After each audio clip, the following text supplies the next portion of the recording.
Salve, salve pessoal, estamos de volta com o nosso vídeo, com o nosso curso, tá? Vamos falar agora sobre questões procedimentais, né?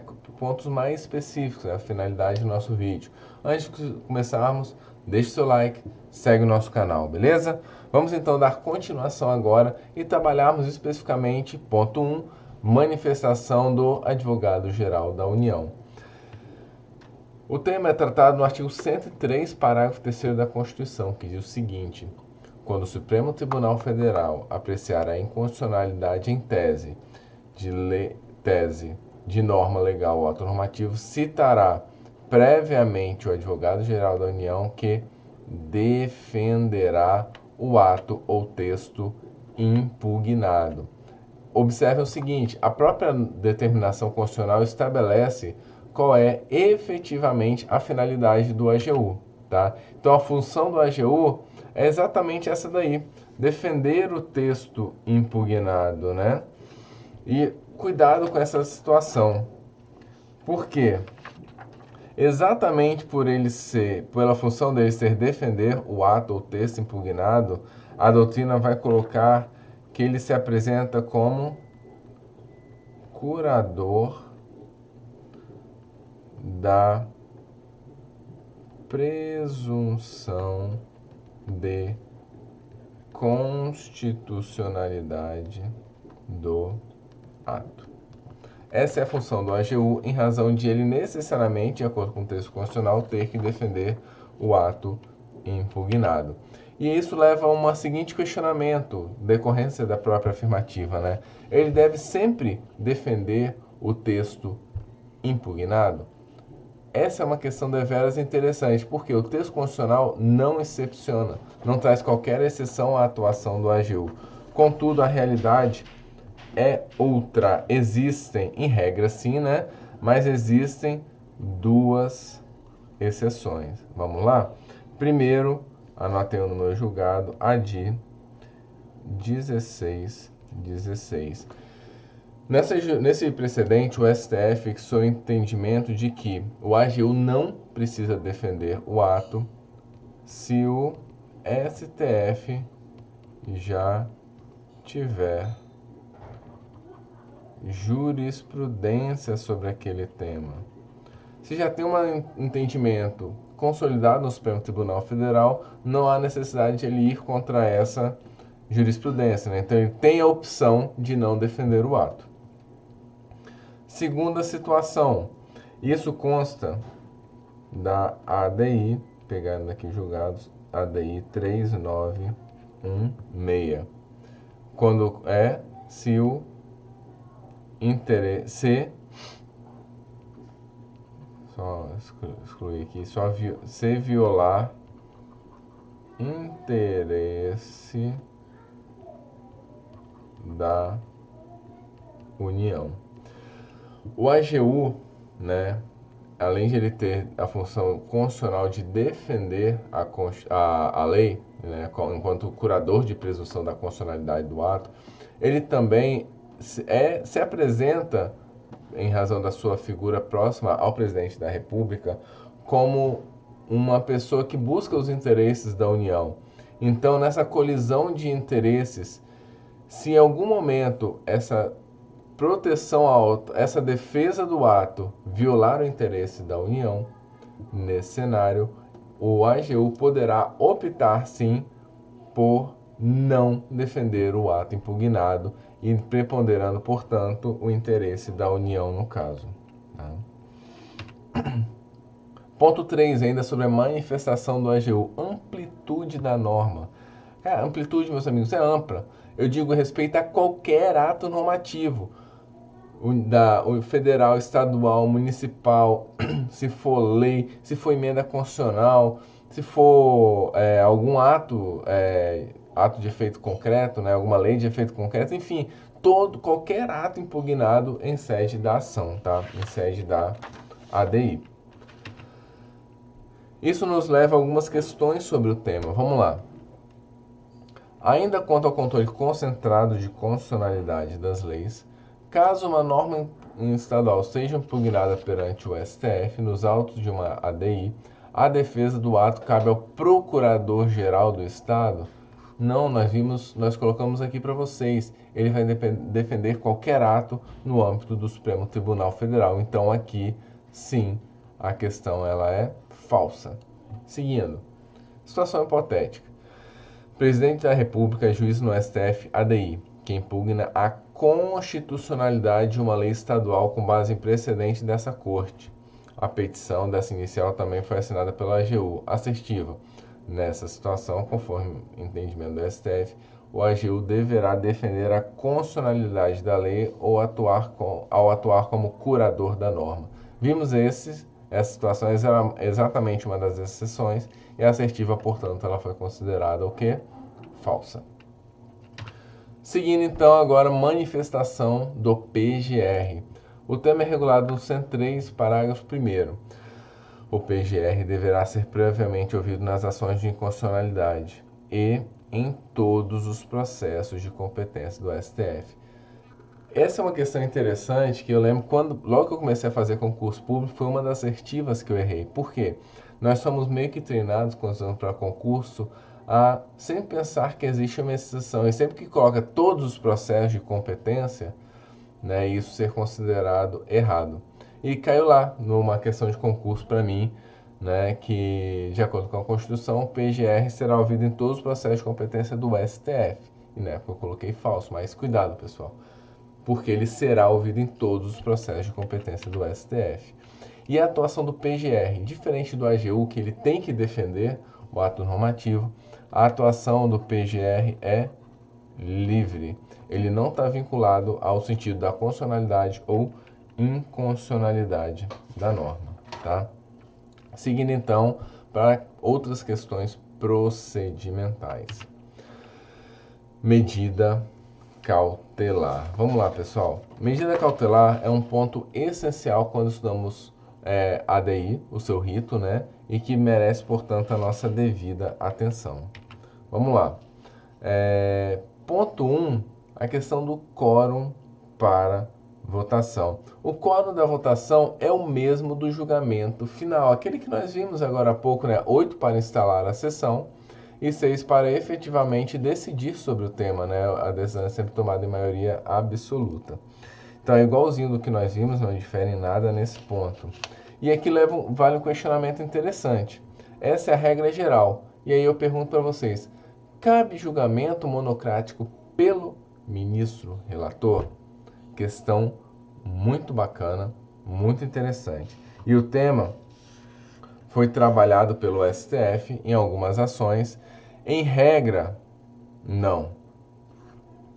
Em regra, não cabe julgamento pelo relator. Só que nós temos duas exceções. A primeira consta do artigo 10 da lei, né? 9869, e que é a lei da ADI. E esse artigo institui a possibilidade de julgamento monocrático pelo relator em situação envolvendo o período de recesso. A segunda exceção, essa não está prevista em lei, mas decorre da jurisprudência do Supremo Tribunal Federal. É a ADI 21766. O julgamento monocrático é autorizado pelo ministro relator quando o STF já tiver jurisprudência sobre o tema. Ou seja, se o STF firmou jurisprudência, o ministro relator pode sim julgar monocraticamente, tá? Ao lado do código de votação, nós temos que trabalhar os requisitos para a concessão. E aqui nós temos o fumus boni iuris. Quando a gente pensa em fumus boni iuris, é aquele mesmo estudo que a gente faz quando trabalhamos a questão da cautelaridade no processo civil e processo penal. O fumus boni iuris, portanto, ele diz respeito aqui à questão da plausibilidade da tese, a fumaça do bom direito, né? O que você está ali sustentando tem que ter alguma plausibilidade, tem que ter uma fumaça de que aquilo procede, né? E ao lado do fumus boniúrios é o periculum in mora. O periculum in mora é que, em razão da demora, isso pode trazer complicações fáticas e jurídicas para aquilo que está sendo trabalhado no âmbito do julgamento. Só que isso leva a um seguinte questionamento. Professor, algumas leis podem estar vigentes aí há 5, 10, 15 anos e agora ser somente agora ser questionada a sua constitucionalidade. Em razão do perigo, em razão desse decurso do tempo, então não cabe medida cautelar, eu não tenho mais periculum in mora de fato. Não tem mais periculum in mora para uma lei que já está vigente há 5, 10, 15 anos. Só que o STF, para fins de concessão da medida cautelar, por não estar presente o periculum in mora, ele usa um outro critério. Quando é possível comprovar o periculum in mora em razão do tempo, é possível provar o critério da conveniência. O critério da conveniência. Isso foi trabalhado, por exemplo, na ADI MC 1087, né? Então, se vai ser analisado pelo Supremo Tribunal Federal se é conveniente ou não, né, a suspensão da lei, ou enfim, a medida cautelar que se pleiteia no curso daquela DI. Né? Mas observe o seguinte, a simples ausência do periculum in mora não inviabiliza a decretação da medida cautelar. Esse é o principal ponto que vocês têm que anotar aí. Tá? Seguindo, efeitos na medida cautelar.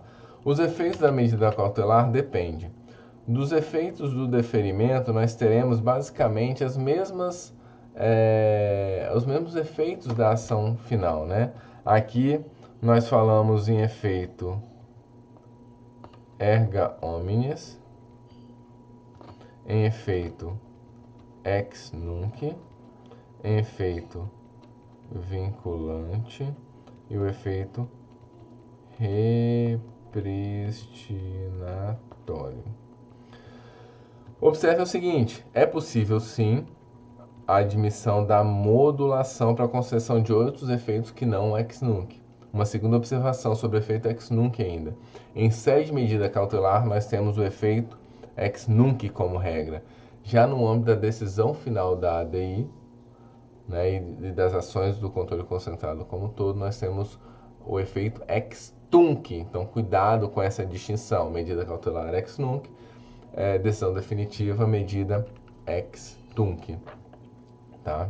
Observe o seguinte, ao lado do deferimento nós podemos ter o indeferimento da medida cautelar. O deferimento produz todos esses efeitos que estudaremos mais a fundo por ocasião dos efeitos definitivos, tá, da ação.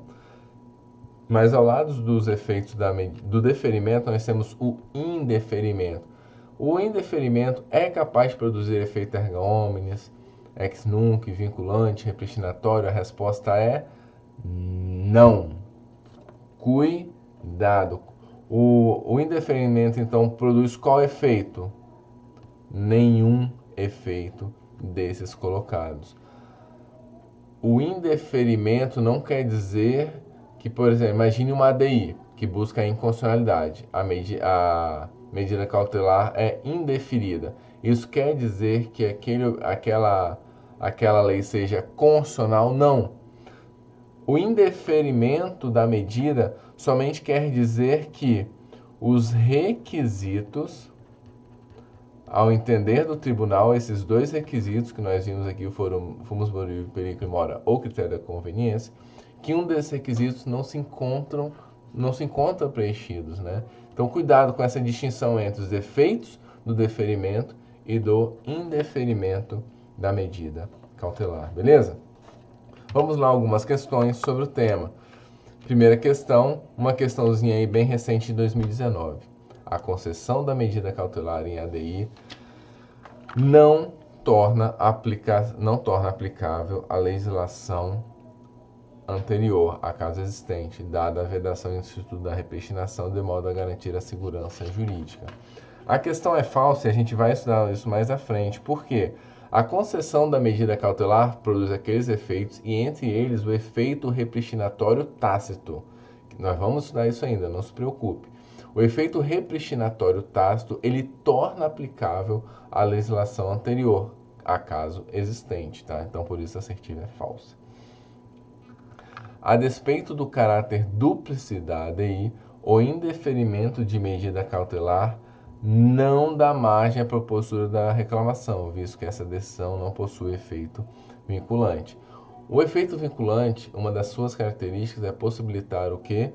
Manejo, uso da reclamação. Então, o indeferimento produz efeito vinculante? Não. É possível fazer uso da reclamação? Não. Então a assertiva ela é verdadeira. Não se preocupe, cada um desses efeitos nós vamos estudar ainda quando estudarmos os efeitos definitivos da ADI, já que o estudo é basicamente um só, tá? Audiência pública, né? Fundamento jurídico. Fundamento jurídico, aqui a gente vai trabalhar com Peter Haberle. Ele tem um livro muito interessante chamado A Sociedade Aberta de Intérpretes da Constituição. Ele vai defender que a interpretação da Constituição não é um efeito estatal, não é um efeito que decorre, por exemplo, do entendimento e compreensão de um tribunal. E ele vai falar, portanto, que ao lado dessa... ele vai falar, portanto, que é necessário abrir a Constituição, né, para todos os fluxos interpretativos presentes no âmbito da imprensa, no âmbito de todos os órgãos de Estado e, enfim, de todos aqueles, inclusive cada um de nós, que compõem a estrutura do que é a Constituição propriamente dita, entendeu? Então vocês têm que tem que compreender essa extensão. E a audiência pública vem exatamente possibilitar exatamente essa ideia de abertura do texto constitucional para efetivamente a população em geral. Então, a audiência pública se alinha com a teoria de Peter Haberle e a sua obra, né, a Sociedade Aberta de Intérpretes da Constituição. Tá bom? Ao lado do fundamento jurídico, nós temos as hipóteses de cabimento. Ela é sim admissível em sede de controle difuso de constitucionalidade, tá? E também em sede de controle concentrado. Aqui nós podemos citar, né, o artigo 9º, parágrafo 1º da Lei 9869, que é a lei que trata da ADI. E aqui vale um debate muito interessante se a audiência pública é possível sem previsão legal. Observe o seguinte, a audiência pública ela tem por finalidade majorar o grau de legitimidade de uma decisão judicial ao abrir a jurisdição para além das partes e dos respectivos poderes, né? No caso aqui o Poder Judiciário. Então, a partir dessa construção desses argumentos, o STF já admitiu, o STJ também, a audiência pública, mesmo que não haja previsão legal previamente instituída para isso. Isso consta, por exemplo, da ADPF 186, ou mesmo, para citar um outro exemplo, o RE 597285, tá? Ao lado da audiência pública, outro instrumento de fator de legitimação das decisões e abertura da jurisdição constitucional, nós temos o amicus curiae, também conhecido como amigo da corte. O fundamento jurídico, portanto, é exatamente o mesmo daquele no que diz respeito à audiência pública, né? E aí nós podemos trabalhar, inclusive, com o Peter Haberle enquanto fundamento jurídico. As hipóteses de cabimento, nós temos amplamente utilizada, né, no controle difuso. Posso citar aqui para vocês o 950, parágrafo 3º, no controle concentrado, o artigo 7º da 9868/99, né? E a questão da súmula vinculante, o artigo 3º, parágrafo 3º da lei que regulamenta a súmula vinculante. E na mesma linha do anterior, é possível falarmos em amicus curiae sem previsão legal? A resposta é sim. Os argumentos nós já trabalhamos anteriormente, eles vêm para cá com a mesma força vinculante, né? E aqui, a título exemplificativo, nós temos o ADC número 2, um julgado do STJ que utilizou no âmbito do processo penal a audiência pública, a figura do amicus curiae, tá? Superadas essas questões, vamos para os pontos que são mais cobrados quando trabalhamos o tema no âmbito do concurso público. Admissão. O amicus curiae, no âmbito dos tribunais, aqui trabalhando a questão no âmbito da ADI, né, ela é feita pelo relator da causa. Relator da causa em despacho irrecorrível. Da causa em despacho irrecorrível. Ao lado da admissão, nós temos o momento da participação, tá? Ela ocorre sempre no prazo das informações. Participação. O amicus curiae, no início existia um debate se ele seria somente na forma escrita ou seria também admitido na forma oral. Isso já foi superado pelo STF, sendo admitido tanto na forma oral quanto escrita. Cada vez mais comum, inclusive, a sua participação oral. Poder recursar o cuidado. Desde 2018, e agora isso ainda se solidificou mais em 2019, o STF tem uma completa compreensão sobre o tema, distinta, né? O amicus curiae em sede de controle concentrado não tem qualquer poder recursal. Ele não pode apresentar embargo de declaração, ele não pode mais recorrer da sua decisão de indeferimento. O que acontece? Antes, o Supremo Tribunal Federal entendia que ele poderia recorrer da sua decisão de indeferimento, né? Ele não pode mais, ele não tem mais esse poder recursal, inclusive fundamentando o dispositivo que regulamenta o tema ao falar que o despacho é irrecorrível. Então, hoje, ele não tem qualquer poder recursal, tá? Isso foi trabalhado pelo STF em inúmeros julgados. Podemos citar aqui só a título exemplificativo, a ADI 4389 de 2019, tá? Ah, professor, no âmbito do CPC tá lá falando que o amicus curiae tem sim poder recursal no que diz respeito a embargos declaratórios. O CPC diz isso lá, só que como que o STF interpretou nesse julgado aqui, ó, que é de 2019, essa disposição do CPC se aplica a todos os casos de controle difuso de constitucionalidade, não no âmbito concentrado. Então, no controle concentrado, ele não tem qualquer poder recursal. Natureza jurídica. Aqui nós temos duas correntes. Vamos lá. Primeira corrente, o amicus curiae se apresenta como intervenção de terceiros. Na segunda corrente, ele não é intervenção de terceiros. Vamos lá. Para a primeira corrente, nós temos o regimento interno do STF, várias decisões, né? Nós temos também Pedro Lenza e o próprio CPC, tá? Em sentido contrário, nós temos a lei que regulamenta a ADI, ele tem um dispositivo lá falando que a amicus curiae não é intervenção de terceiros, né? A interpretação que se faz do dispositivo. Nós temos, ao lado disso, o Fred Didier, e esses dois aí, o Fred Didier e a lei que colocam em sentido contrário. E é um termo, provavelmente, né? Por exemplo, se tiver de acordo com a lei da ADI, a resposta é uma. De acordo com o CPC, a resposta é outra. De acordo com o regimento interno do STF, a resposta é outra, né? Então, é um tema que não tem uma resposta pronta aí e vai depender muito de como o tema é questionado. Pessoal, finalizamos aqui, portanto, o tema do amicus curiae, esses principais tópicos relativos ao procedimento como um todo, tá? Na sequência, vamos então trabalhar com os efeitos da decisão final da ADI e vejo vocês no nosso próximo vídeo.